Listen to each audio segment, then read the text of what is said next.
इस एपिसोड की शुरुआत में हम देखते हैं कि हमारे बंदा अभी भी वहाँ पर लेटा हुआ है और ये बंदा इस बंदी को डांटते हुए कहता है, तुमने रूल्स को फॉलो नहीं किया, इसकी वजह से तुम्हें सजा भी मिल सकता है और तुम्हारे वजह से मैं भी ब्लेम का शिकार होने वाला हूँ। अब ये बंदी बोलता है कि चिंता मत करो, इस बंदे को मैंने नहीं मारा है, बस मैंने इसका चेस्ट पे अटैक किया है और इसकी वजह से ये सिर्फ हाफ ईयर का मेहमान है। ये बात सुन के ये बंदी हमारे बंदे को अपने आंखों की मदद से चेक करने लगता है, लेकिन इस चेस्ट को इस बंदे ने नोटिस कर लिया था और इसकी वजह से ये बंदी डर जाता है। अब ये बंदा कहता है आज ज्यादा अच्छी अपॉर्चुनिटी नहीं मिला, इसीलिए हम कल आएंगे। ये बोल के वो सभी लोग जाने लगता है और सब लोग चला जाता है। लेकिन यहाँ पर हम देखते हैं कि हमारे बंदे के पास वो पावर वाला पौधा आ गया था, लेकिन हमारे बंदे के पास ना आके वो फिर से चला जाता है। अगले सीन में हम देखते हैं कि वही मास्टर अपने एक डिसेबल के साथ आगे बढ़ने लगता है और आगे बढ़ते हुए उन्हें एक शॉर्टमैन लड़की दिखता है और उस लड़की को देख के ये डिसेबल बोलता है, क्या बात है। ये बात उस लड़की ने भी सुन ली थी, लेकिन वो मास्टर अपने डिसेबल को डरते हुए कहता है, अपने दिमाग से सारे बुरे ख्याल निकाल दो। ये बात सुन के वो शॉर्टमैन लड़की जाने लगता है, लेकिन वो बंदा फिर से कहता है, हर स्मेल इज टू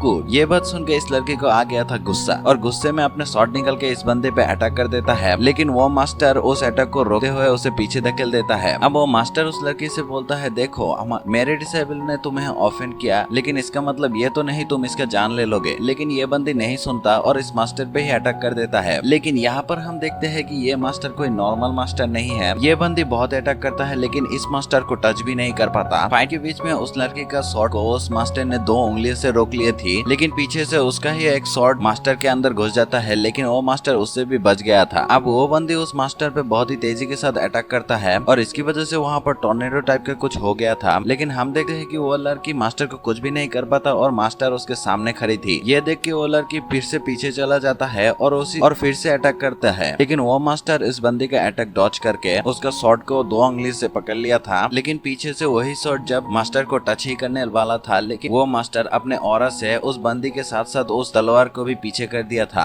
अब वो मास्टर उस बंदी से कहता है, तुम्हारे मार्शल आर्ट बहुत ही मस्त है, लेकिन martial art step by step करने का चीज है, शो ऑफ करने का चीज नहीं। ये बोल के उस लड़की को एक शॉट दे देता है और दूसरा शॉट लेके उसमें अपना थोड़ा सा पावर डाल के उस लड़की को दे देता है, लेकिन वो लड़की उस शॉट को फेंकते हुए कहता है, मैं दूसरों का भीख नहीं लेता। अब वो मास्टर कहता है, क्या तुम्हें पता है मैं कौन हूँ? अब ये लड़की बोलता है, ऑफ कोर्स आप कोई सेंट ही होंगे। फिर ये मास्टर कहता है, क्या तुम गिव अप करते हो? इसके जवाब में ये लड़की कुछ भी नहीं बोलता और वहाँ से चला जाता है और वो मास्टर भी उस शॉट को फेंक के वहाँ पर चला जाता है। फिर हम देखते हैं कि वो लड़की अपने हाथ में पट्टी बांधते हुए जा रहा था, क्योंकि वो बहुत ही घायल हो गई थी। अब उससे कुछ महसूस होता है कि उसके पीछे से कोई तलवार लेके आ रहा है, लेकिन हम देखते हैं कि वो तलवार उसका ही तलवार है जो कि उसका पीछा कर रहा था। अब ये बंदे उस तलवार को बिना ले ही चला जाता है। फिर हम उन्हीं फॉरेनर में से 2 बंदे को देखता है, जिनमें से एक बंदे के हाथ में कुछ ट्रेजर टाइप का था और दूसरी बंदा उस बंदे का पैर साफ कर रहा था। फिर वो मास्टर को कोई आने का महसूस होता है और हम देखते हैं कि वही लड़की वहाँ पर आ रही थी। अब वो मास्टर कहता है, संभल के, इससे खतरा हो सकता है, लेकिन ये बंदी आराम से वहाँ से चला जाता है। लेकिन हम देखते हैं कि एक नाइफ उस बंदी से होते हुए उस बंदे के ओर आने ही वाला था, लेकिन लगने से पहले उस एल्डर ने उसे रोक लिया था। अब इस एल्डर को लग रहा था कि ये बंदी ने अटैक किया है और इसकी वजह से वो एल्डर इस बंदी के साथ फाइट करने लगता है। लेकिन हम देखते हैं कि वहाँ पर एक दूसरे बंदा उस बंदे को मारने के लिए आ रहा था, लेकिन उस बंदे का शॉट ने उस बंदे को मार डाला है। अब गलती इनका हुआ है, इसलिए इसको सुधारने के लिए ये बंदा इस बंदी को इस ट्रेजर को देने का बात करता है, लेकिन इससे उस एल्डर ने ऐसा करने को मना करता है। लेकिन ये बंदा फिर भी देना चाहता था, लेकिन ये लड़की उनको भाव ना देते हुए जाने लगता है। लेकिन पता नहीं क्यों इस एल्डर ने फिर से उस लड़की पे हमला कर दिया था और हम देखते हैं कि ये एल्डर बहुत ही ज्यादा ताकतवर है और ये लड़की इससे और इस लड़की पे भारी पड़ रहा होता है और इस लड़की को बुरी तरीके से घायल कर देता है। लेकिन वो दूसरा शॉट इस एल्डर के अंदर घुस गया था। अब वो बंदा गुस्सा होते है इस एल्डर को डांटने लगता है और हम देखते हैं कि ये एल्डर बड़ी ही आसानी से उस शॉट को अपने अंदर से निकल लेता है और इस बंदे से प्यार से बात करने लगता है। लेकिन तभी उनको एक सेंट का आवाज सुनाई देता है और वो सेंट कहता है, क्या तुम मुझसे कम्पीट करना चाहते हो? ये आवाज सुन के उन दोनों का हालत ही बहुत ही ज्यादा खराब हो गया है और वो मास्टर उस सेंट से माफी मांगने लगता है और वो बंदा उस सेंट से कहता है, अगर आप चाहते तो हम यहाँ से जा सकते हैं। अब वो सेंट कहता है, अगर तुम सबसे पहले अपॉर्चुनिटी को हासिल नहीं किया होता तो यहाँ से जाना इतना भी आसान नहीं होता।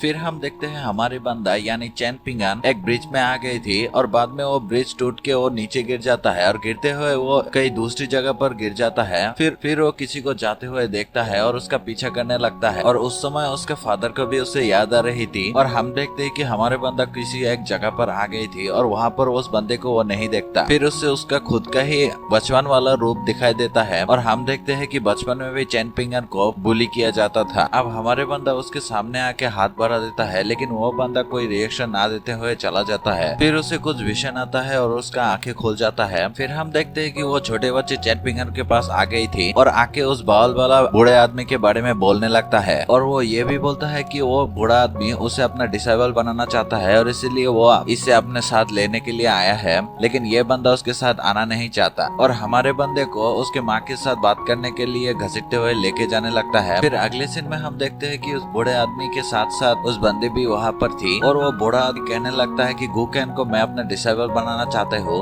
अगर तुम्हारे पास एबिलिटी है तो तुम उसे ले जा सकते हो। लेकिन वो बंदे इतने आसानी से मानने वाला वैसे नहीं था। अब वो बूढ़ा आदमी अपने पावर का यूज करके उस बंदी को एक इल्यूशन में डाल देता है और उस इल्यूशन में बहुत सारे सांप उस बंदी को अटैक करने लगता है। वो बंदी डिफेंड करने की कोशिश करता है लेकिन उससे कोई फायदा नहीं होता और अंत में बहुत सारे सांप उस बंदी को जकड़ लेता है, लेकिन हम देखते हैं कि वो एक इल्यूशन था। अब उसके साथ ये सब होने के बाद इस बंदी को समझ में आ गया था कि यहाँ पर रहना ठीक नहीं है, इसीलिए वो जल्दी से चला जाता है। लेकिन तभी वहाँ पर चैंपियन और गुकेन वहाँ पर आ गई थी और गुकेन इस बूढ़े आदमी को देखने के साथ साथ उसका हालत बहुत ही ज्यादा खराब हो गई है। अब चैंपियन उस बूढ़े आदमी से कहने लगता है आप इसका अपना डिसेबल बनाना चाहते हो, ठीक है, पर इसके लिए उसका भी सम्मति होना जरूरी है। लेकिन गुकेन का माँ चैंपियन को समझाने लगता है कि ये बूढ़ा आदमी एक इमोर्टल है, अगर गुकेन इस इमोर्टल के साथ प्रैक्टिस किया तो आगे उसका भविष्य बहुत ही ज्यादा अच्छा होगा। और हमारे बंदे भी ये बात को समझ गई थी और हमारे बंदा गुकेन के सर पे हाथ रखते हुए कहता है तुम अपने मामी के बात सुनो क्योंकि तुम्हारा मामी तुम्हारा भला ही चाहता है। ये बात बोल के वो वहाँ से चला जाता है।